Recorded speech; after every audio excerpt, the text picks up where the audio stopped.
거룩하신 하나님의 말씀입니다. 하나님 말씀대로 살기 시리즈 10번째 시간, 오늘 주신 말씀의 제목은요, 더 늦기 전에라는 말씀으로 거룩하신 주님의 말씀 전하겠습니다. 더 늦기 전에. 하나님의 말씀대로 살기 시리즈 10번째, 더 늦기 전에.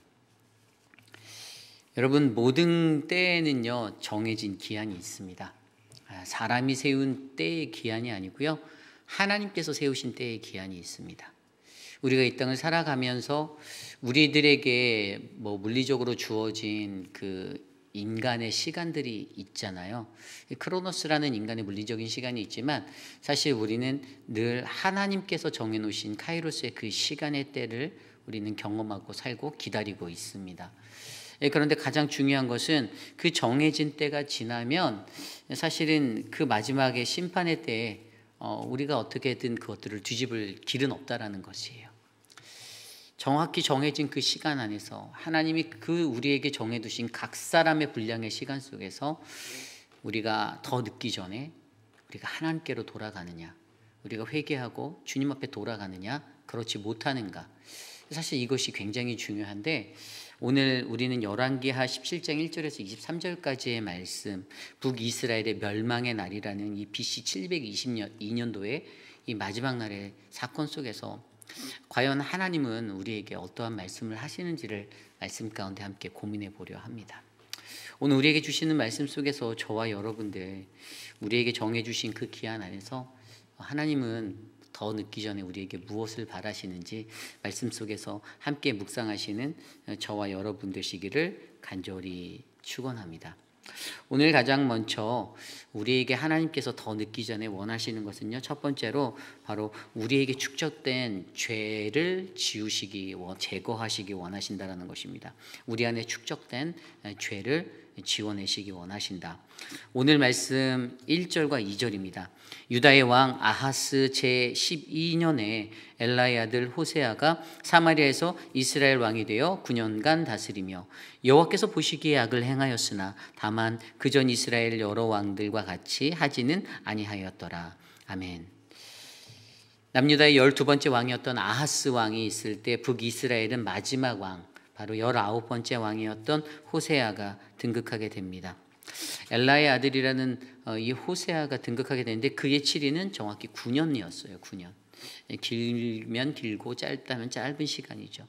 그리고 역사는 그를 어떻게 평가하나를 봤더니 좀 전에 읽었던 대로 여호와 보시기에 악을 행하였으나 다만 그 전 이스라엘 왕들 여러 왕들 같지 아니하였다. 조금 난 것 같아라고 이렇게 느껴지시죠? 이 열왕기 저자는 그의 어떤 그 역사적인 평가를 할 때 그래도 앞섰던 왕들보다는 조금 더 잘했어라고 평가하고 있는 그것을 볼 수가 있습니다.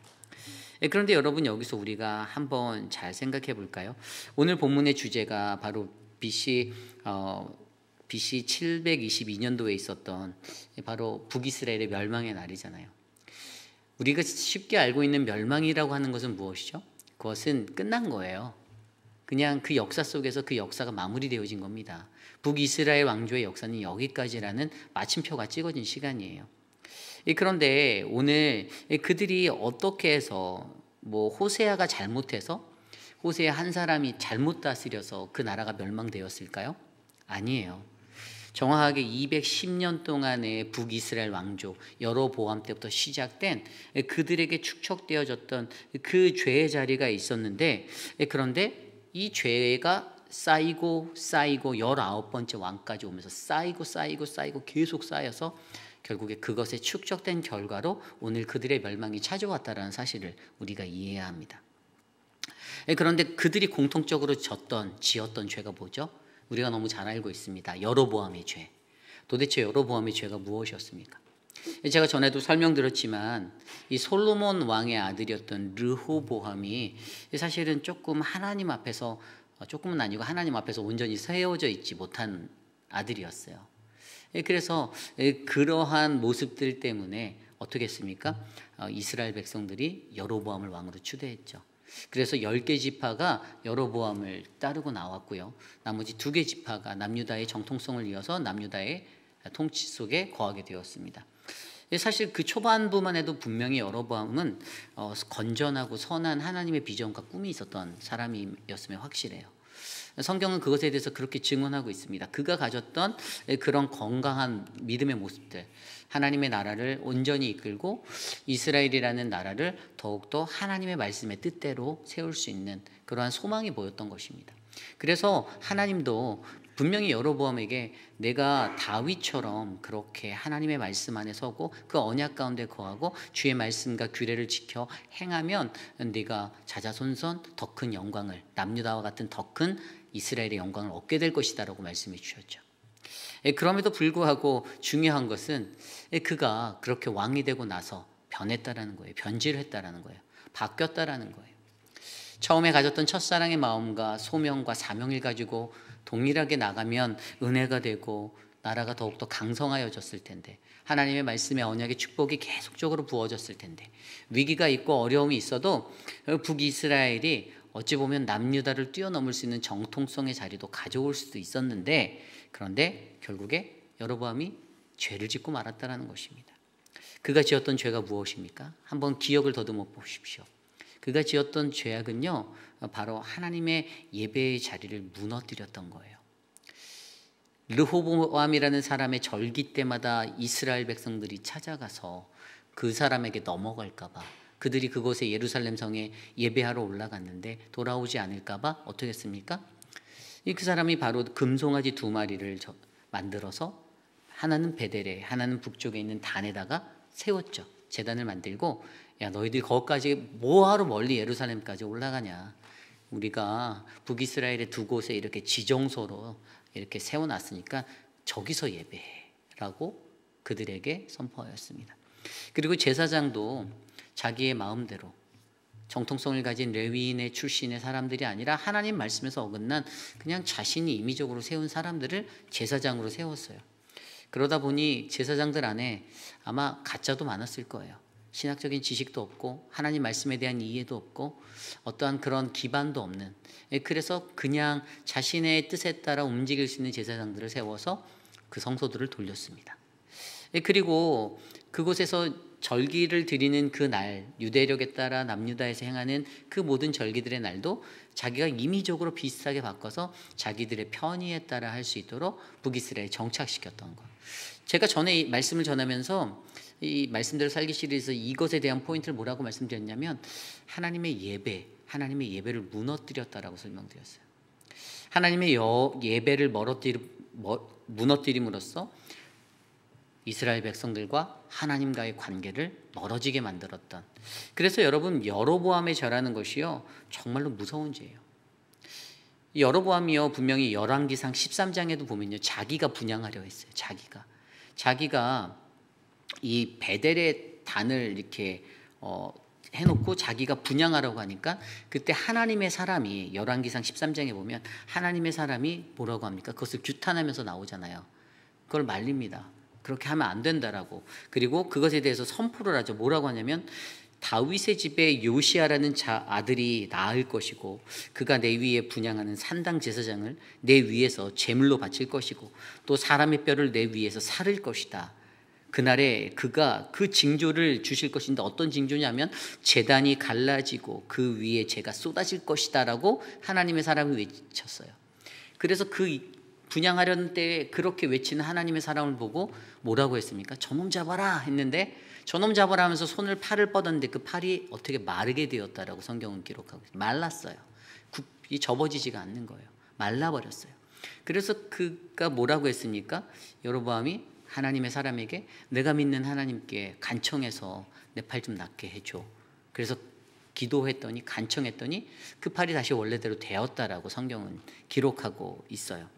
어쨌든 분명히 하나님께서는요, 이 성경적인 이야기 속에서도 여로보암이 가졌던 가장 큰 죄는 하나님의 제단에서 하나님께 예배드려야 하는 그 성소를 더럽혔고, 온전함이 없는 곳으로, 거룩함이 없는 곳으로 자기의 임의적인 것, 자기의 필요에 따라 내가 원하는 대로 나에게 이익적인 예배로 바꿔버렸다라는 것입니다.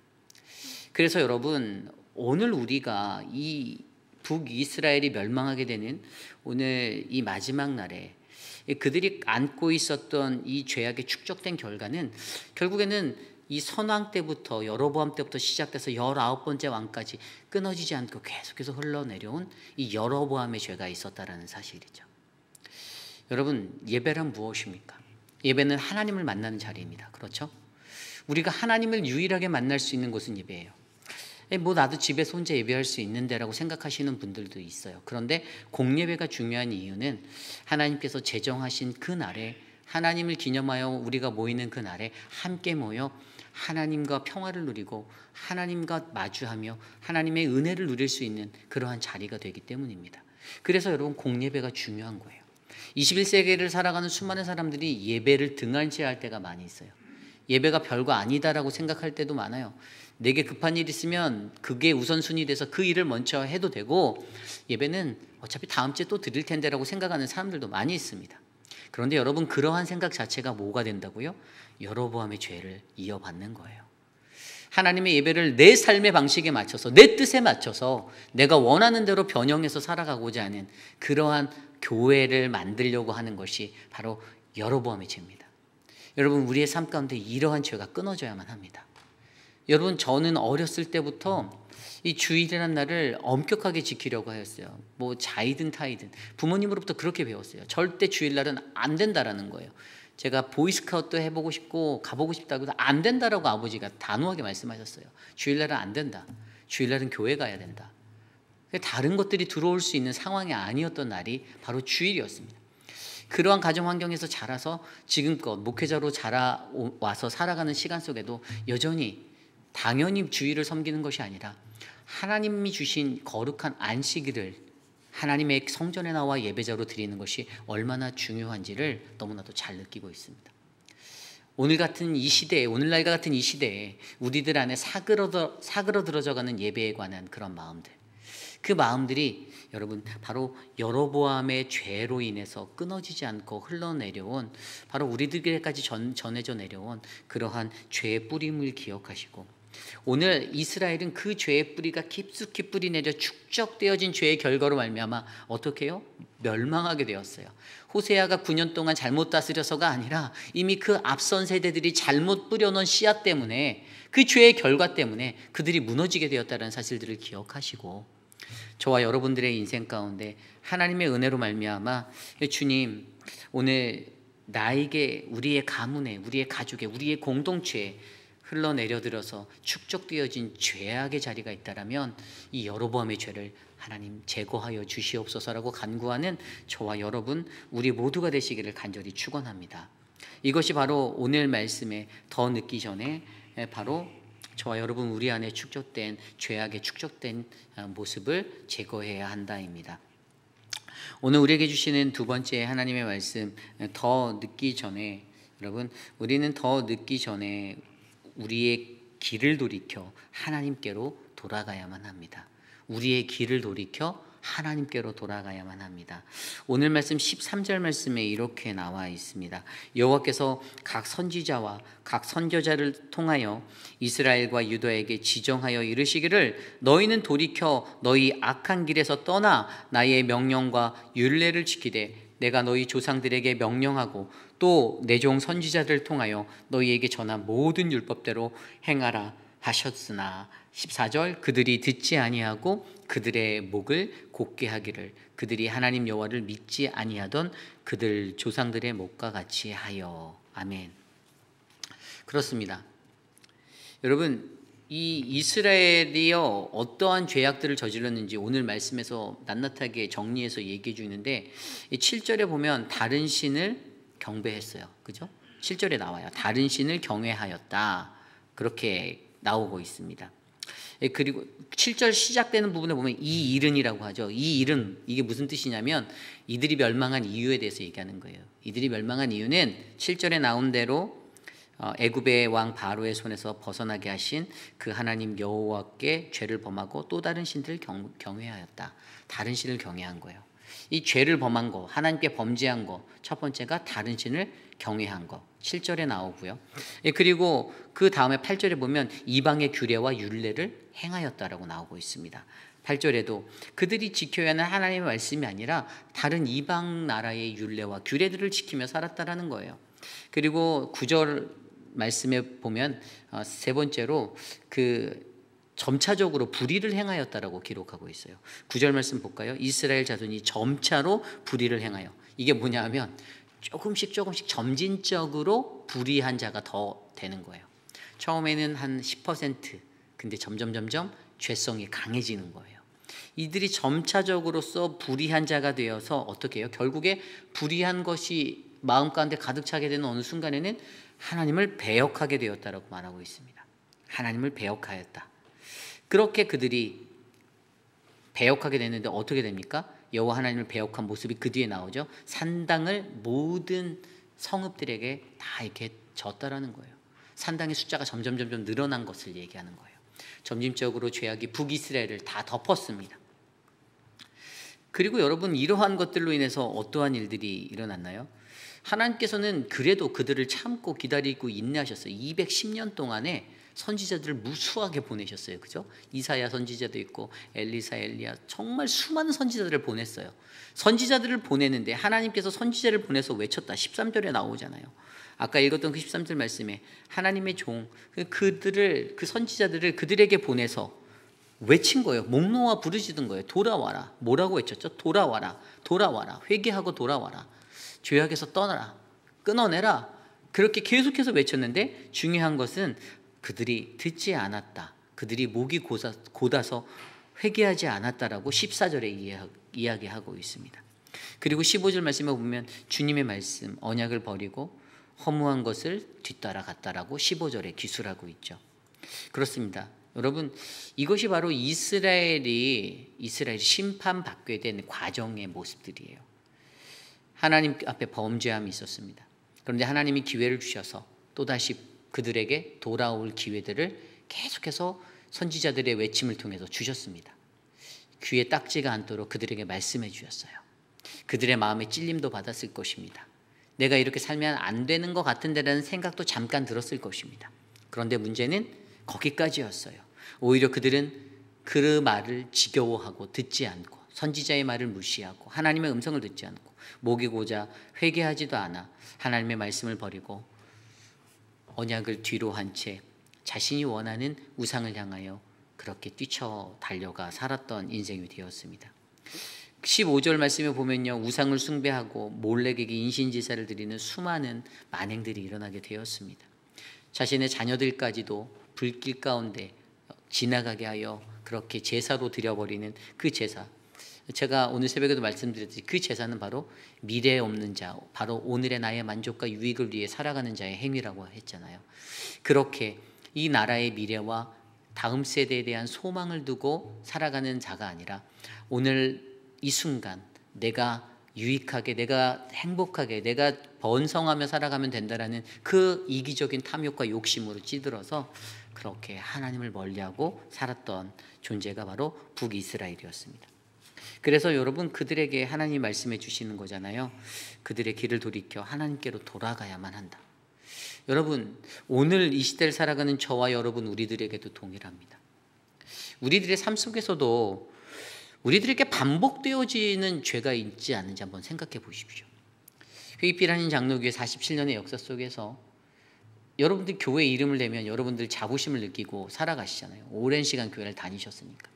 어떠한 장로님은 내가 이 교회에서 이렇게 살았는데, 내가 이런 일들을 했었는데, 어떠한 권사님은 내가 이 교회에서 새벽제단을 쌓고 내가 그렇게 살았었는데, 내가 이 교회 어려울 때 내가 두 팔 걷어붙이고 내가 그렇게 헌신하고 했는데 라고 생각하는 많은 분들. 왜 그렇죠? 회입비라는 장로교회라는 우리 교회가 자랑스럽기 때문 아니에요. 내 가족과 같고 내 고향과 같고 내 집과 같기 때문에 그렇지 않습니까?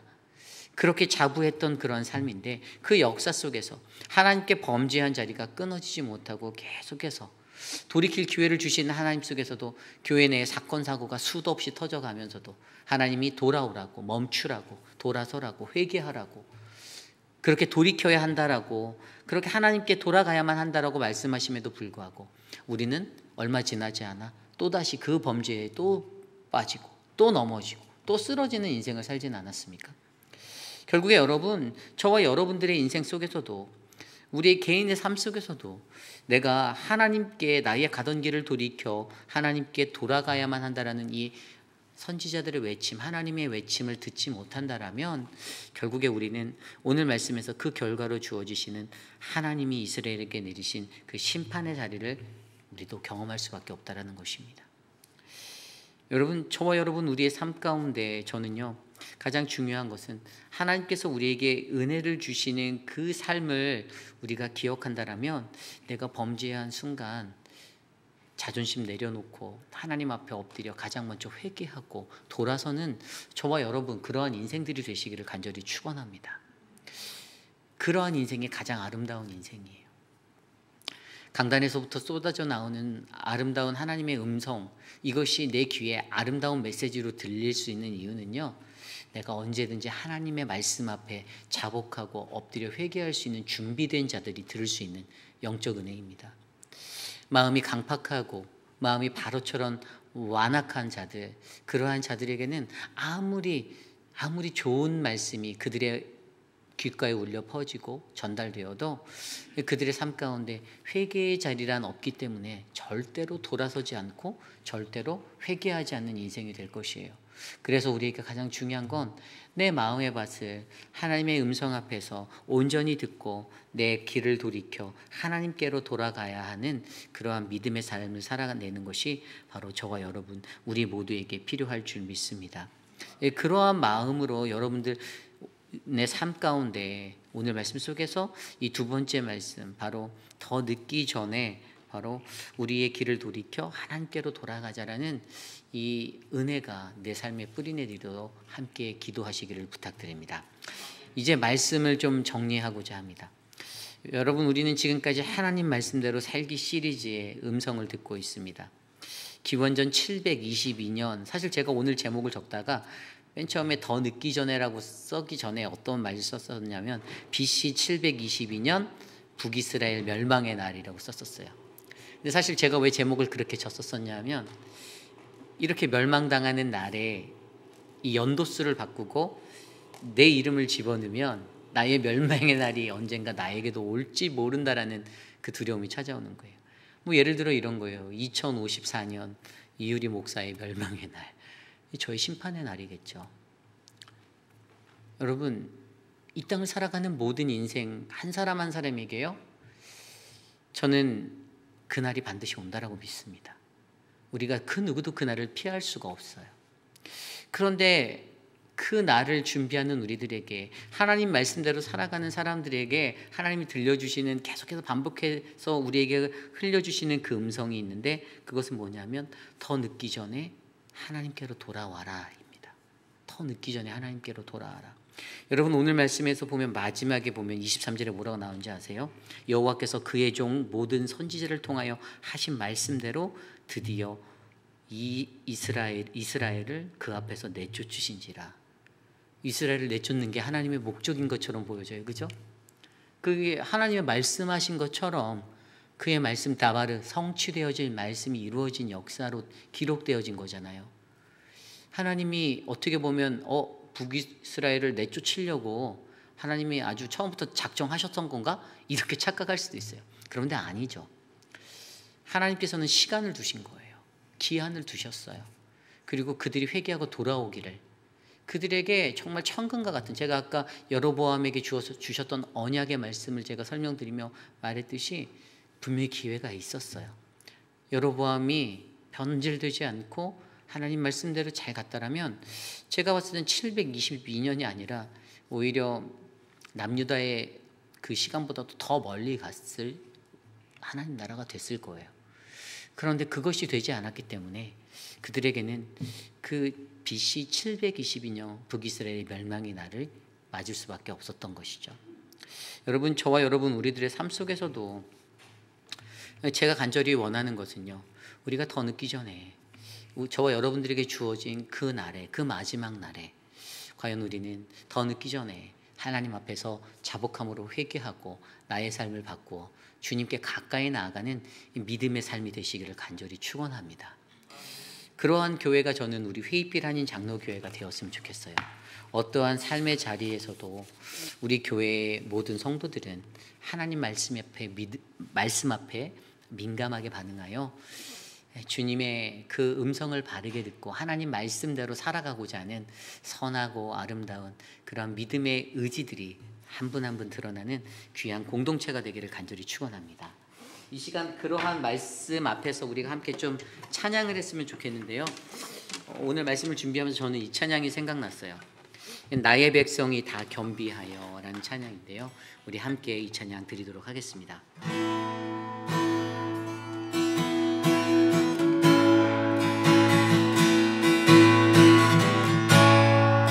함께 찬양합니다.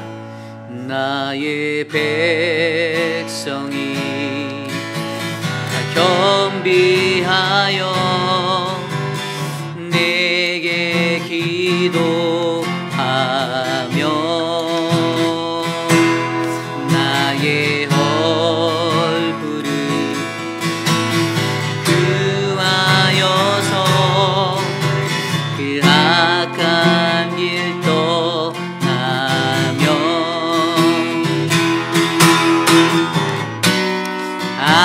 하늘에서 딛고 죄를 사하며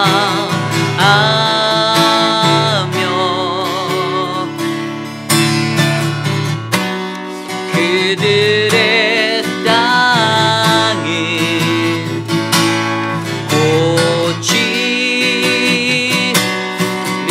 고치리라. 아버지여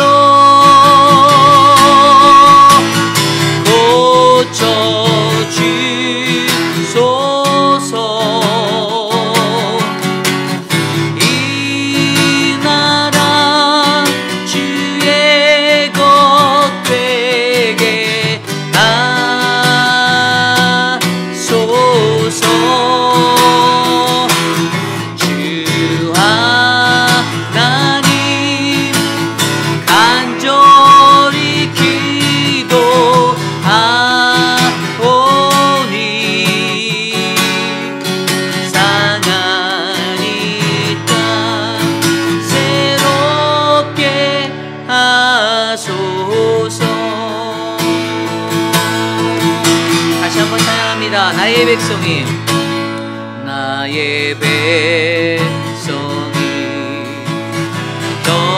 겸비하여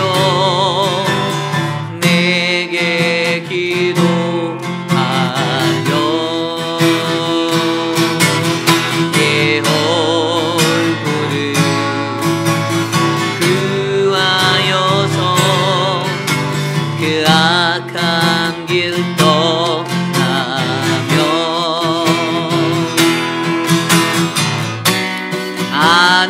하늘에서 딛고 죄를 사하며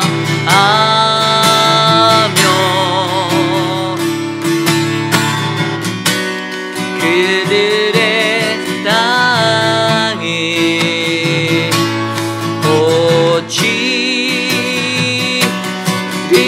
고치리라.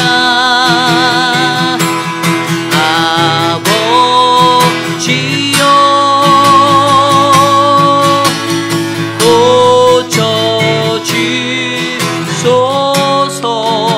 고쳐주소서. 이 나라 주의 것 되게 하소서. 주 하나님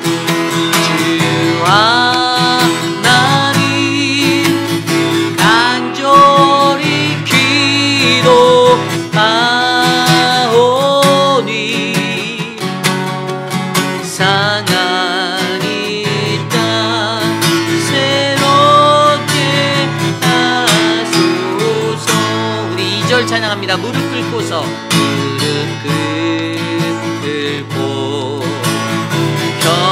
겸비하여 주께 기도하며 주께 기도하리. 주의 얼굴을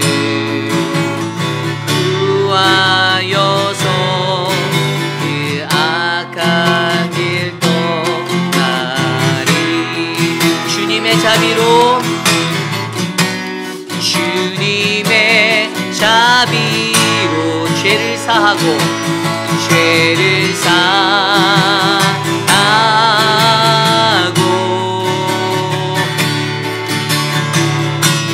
주님의 자비로 임하소서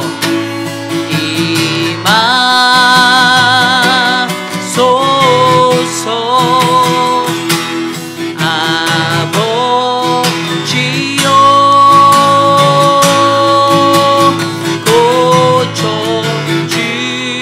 고쳐주소서 이 나라 주의 것 되게 하소서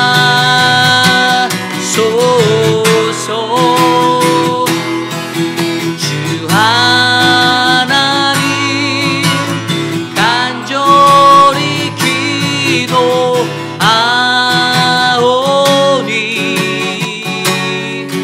상한 이 땅 새롭게 하소서 아버지여 아버지여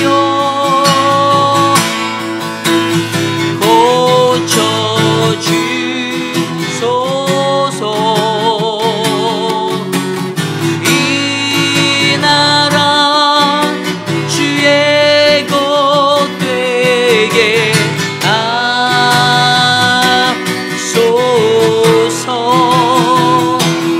주 하나님 간절히 기도하오니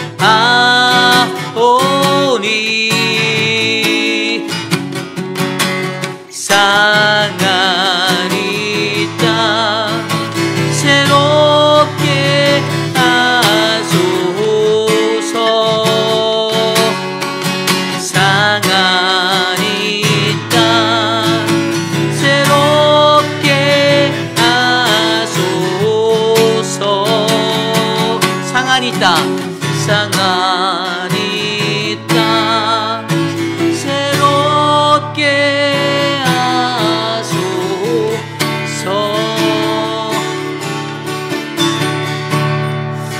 우리 시간 함께 기도하겠습니다. 오늘 주신 말씀을 놓고 함께 기도할 때 하나님 더 늦기 전에 우리가 주님께 돌아가는 인생 되기 원합니다.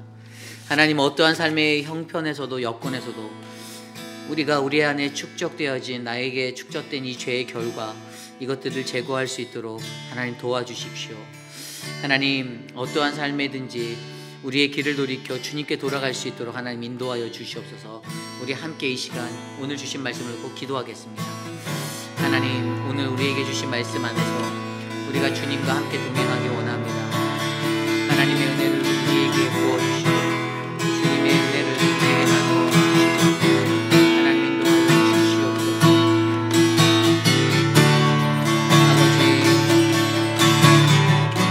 아버지 주님의 은혜로 우리를 가득하게 하여 주시옵소서. 인도하여 주시옵소서. 아버지 하나님 오늘의 말씀 가운데 우리에게 말씀하신 하나님 그 음성을 우리가 듣기 원합니다. 이스라엘의 멸망을 바라보며 하나님 내 인생의 그 멸망의 날이 언제인지 우리가 알 수는 없으나 하나님 그 시간에 우리가 거룩하신 하나님을 마주할 때 주님 안에 은혜의 사람으로 축복받을 수 있도록 붙잡아 주시옵소서. 하나님 여전히 끊어지지 못하고 나아가는 그 죄의 자리를 하나님께서 지켜주시고 회복케 하셔서 우리로 하여금 정결한 자로 세워주시옵소서. 인도하여 주시옵소서. 하나님 우상을 버리고 하나님 우상에게로 향해서 나의 마음을 돌이켜 주님께로 돌아갈 수 있도록 하나님 사용하여 주시옵소서. 우리 시간에 기도할 때 우리 교회 육신의 연약한 분들을 위해서 기도합니다. 특별히 다음 주 화요일에 우리 이희두 장로님의 고 이희두 장로님의 천국 환송 예배가 있습니다. 퓨너럴 센터에서 진행될 텐데요. 근데 그 예배 가운데 하나님의 은혜가 장로님의 가는 마지막 길에 큰 은혜로 우리가 나눌 수 있도록 함께 했으면 좋겠습니다. 이 시간에 또 교회에 우리 육신의 연약함 가운데 고통받는 분들 계십니다. 우리 모튼 장로님께서 이제 금요일에 퇴원하실 예정이시고요. 제가 오늘 찾아가 봤는데 되게 많이 좋아지셨어요. 그래서 이제는 식사도 잘 하시고 기운도 좀 많이 찾으신 것 같았어요. 기도 계속 해주시고 모튼 장로님이 돌아가셔서 건강하게 회복되어져서 믿음의 삶을 마지막까지 잘 영위할 수 있도록 기도해 주시길 부탁드립니다. 사랑하는 우리 천문자 집사님과 또 우리 박문자 집사님, 또 그 외에 수많은 분들, 육신의 연약함 가운데 계신 분들, 우리 딸 트레시의 그 수술을 놓고 기도하고 있는 우리 손자경 집사님 위해서도 함께 기도하겠습니다. 이 시간 함께 생각난 대로 기도하겠습니다. 하나님 사랑하는 자들에게 주님의 은혜를 베푸셔서 하나님의 은혜가 충만한 삶이 되도록 은혜를 베풀어 주시옵소서. 하나님 육신의 연약함도 이겨낼 수 있는 하나님 그러한 믿음의 은혜가 우리 안에 넘치고 하나님 도와주시옵소서. 아버지 다스려 주시옵소서. 주 예수 그리스도의 은혜로 하나님 다스려 주시옵소서. 사랑하는 고이이드 장로님의 천국 환송 예배를 준비하며 하나님 아름다운 예식이 이루어지길 원합니다. 우리 안에 주님의 은혜를 나타내 주시고 주님의 사랑을 나타내 주시고 하나님 역사하여 주시옵소서. 돌보아 주시옵소서. 하나님 수많은 성도들의 육신의 연약함 가운데 함께 하셔서 저들의 아픔을 만져주시고 저들의 삶에 새 희망을 주시고 회복과 주님의 그 힘을 이길 수 있는 시간이 될 수 있도록 저들을 돌보아 주시옵소서. 아버지 사랑하는 전문자 집사님, 사랑하는 우리 미스터 어터, 사랑하는 우리 미스터 드레이크, 우리 모든 장로님 하나님 돌보아 주시옵소서. 하나님의 은혜로 살게 하여 주시옵소서.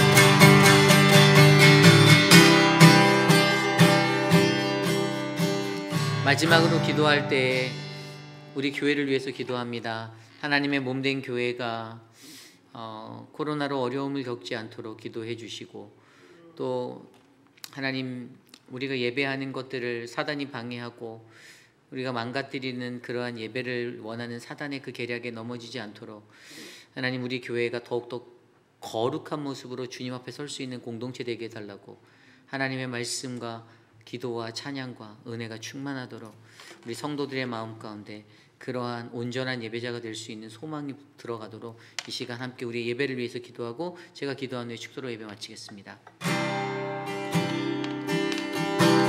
하나님 우리의 예배를 주께 올려드립니다. 예배의 주인 되신 하나님 우리를 만나주시고 우리와 함께 하셔서 주님의 사랑으로 우리를 다스려 주시옵소서. 하나님 오늘 우리가 예배할 이 예배의 자리 속에서 우리를 만나주신 것처럼 일상의 예배 속에서 우리를 만나주시고 우리로 하여금 회의피라는 장로교의 예배가 더욱더 하나님의 영광이 되는 예배가 되게 하여 주셔서 하나님 믿음의 예배를 방해하는 사단 마귀의 권세가 깨뜨려지게 하여 주시고 독사의 머리가 짓눌려지게 하여 주시고 하나님의 은혜 안에서 우리가 온전한 예배자로 거듭나 주님만을 온전하게 예배할 수 있도록 하나님 도와주시옵소서. 하나님 우리 교회에 함께 하시는 하나님 주의 권능을 부어주시며 성령으로 함께 하셔서 하나님 우리와 함께 인도하여 주시옵소서. 다스려 주시옵소서.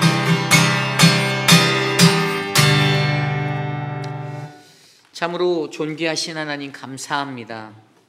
주님의 은혜가 그 은혜가 우리 안에 가득 넘치기를 간절히 소망합니다. 사랑하는 회의빛 한인 장로교회 공동체의 모든 예배 가운데 살아계신 하나님의 성령 하나님의 역사가 넘쳐나기를 하나님 지켜주시옵소서. 하나님 우리가 겉모양만 무늬만 그리스도인 하나님의 백성이라고 말하고 하나님 그렇게 어리석은 인생 되어 혼미하게 살아가지 않기를 기도합니다. 진정으로 하나님 말씀 앞에 온전하게 선 자가 변화되고 깨어지고 엎드려 자복하여 새로운 삶을 살 수 있는 영원한 삶이 될 수 있도록 은혜를 베풀어 주셔서 우리 교회에 그러한 성도들이 가득 차도록 하나님 인도하여 주시옵소서.